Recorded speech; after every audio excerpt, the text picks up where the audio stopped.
Hi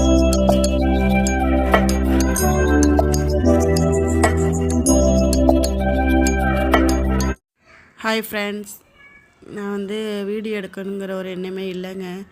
சரி, பருப்பு வேக வச்சதுக்கப்புறம் சரி நம்ம வீடியோ எடுப்போம் அப்படின்னு சொல்லிட்டு நான் எடுக்க ஆரம்பிச்சிட்டேன். துவரம் பருப்பு தான் வேக வச்சு எடுத்து வச்சுருக்கேன். வாங்க சாம்பார் எப்படி வைக்கிறதுன்னு பார்க்கலாம். காய் போட்டு தான் நம்ம சாம்பார் வைக்க போகிறோம்.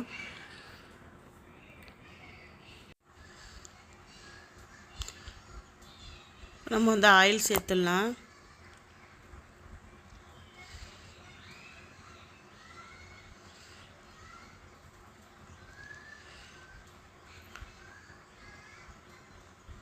ஒரு ஸ்பூன் கடுகு,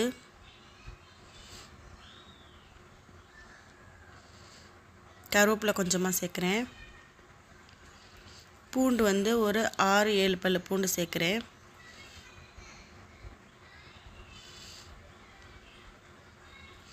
பூண்டு லைட்டாக வதங்கினதும் நம்ம வெங்காயம் சேர்த்துடலாம். வெங்காயம் பெரிய சைஸ் வெங்காயத்தில் 1 எடுத்திருக்கேன். 2 பச்சை மிளகா,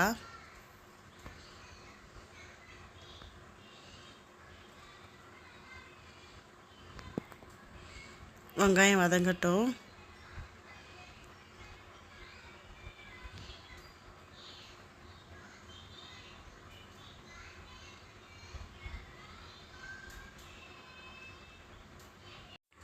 வெங்காயம் வதங்கிடுச்சு. இப்போ நம்ம தக்காளி சேர்க்கலாம்.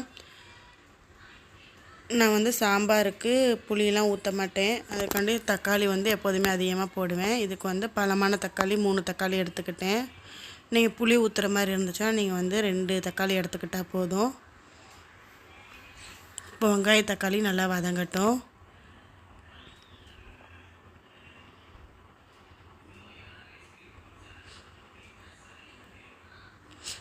இப்போ வெங்காய தக்காளி நல்லா வதங்கிருச்சு. மஞ்சத்தூள் 1/2 ஸ்பூன், சாம்பார் பொடி ஒரு 3 ஸ்பூன் சேர்க்குறேன்.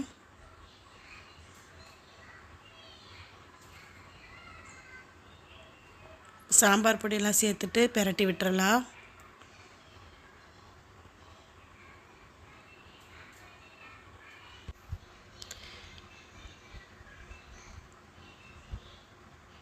தேவையான அளவு உப்பு சேர்த்துடலாம்.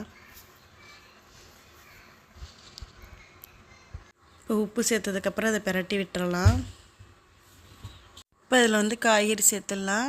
எங்கள் அம்மாட்ட நான் கேட்பேன், அம்மா சாம்பார் எப்படிம்மா வைக்கிறது அப்படின்னு கேட்குறப்ப எங்கள் அம்மா சொன்னாங்க, நீ மசாலா சாம்பார் பொடியெலாம் சேர்த்ததுக்கப்புறம் இந்த காய்கறி போட்டு பிரட்டி விட்டுட்டு அது ஒரு 10 நிமிஷம் வெந்ததுக்கப்புறம் நீ தண்ணி ஊற்றி பருப்பு போட்டு நீ குழம்பு வச்சு பாரு, டேஸ்ட்டு நல்லாயிருக்கும் அப்படின்னு சொல்லுவாங்க. சரி, அம்மா சொல்கிற மாதிரி நம்ம சாம்பார் வச்சு பார்ப்போமே அப்படின்னு சொல்லிட்டு நான் சொன்ன மாதிரி சாம்பார் வச்சு பார்த்தேன். டேஸ்ட்டு சூப்பராக இருந்துச்சு. அதே மாதிரி எப்போதுமே நான் மசாலாவில் எந்த காயாக இருந்தாலும் பிரட்டி விட்டுட்டு, மீன் குழம்பா இருந்தாலும் எதாக இருந்தாலும் நான் மசாலாவில் காயை போட்டு பிரட்டி ஒரு 10 நிமிஷம் வேக வச்சு தான் நான் குழம்பு வைப்பேன். இப்போ இது குழம்புக்கு தேவையான அளவு தண்ணி சேர்த்துருக்கேன். இப்போ எங்கள் அம்மாவோட ஸ்டைலில் நான் சாம்பார் வைக்கிறேன். நீங்களும் இதே மாதிரி சாம்பார் வச்சு பார்த்துட்டு எனக்கு கமெண்ட் பண்ணுங்கள். இப்போ குழம்பு நல்லா கொதிக்குது. இப்போ நம்ம எடுத்து வச்சுருக்க பருப்பை சேர்த்துடலாம்.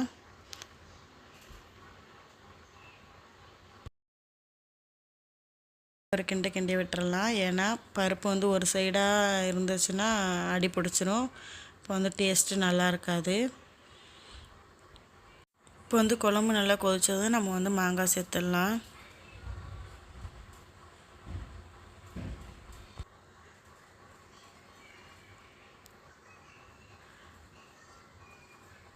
இப்போ நல்லா சாம்பார் கொதிச்சு எல்லா காய்கறியும் வெந்துருச்சு. இப்போ மல்லிக்கீரை கொஞ்சமாக சேர்த்துடலாம். இப்போ சாம்பார் ரெடி ஆயிடுச்சு. சூப்பரான டேஸ்டியான சாம்பார் ரெடி ஆயிடுச்சு. சப்ஸ்கிரைப் பண்ணுங்கள், ஷேர் பண்ணுங்கள், லைக் பண்ணுங்கள்.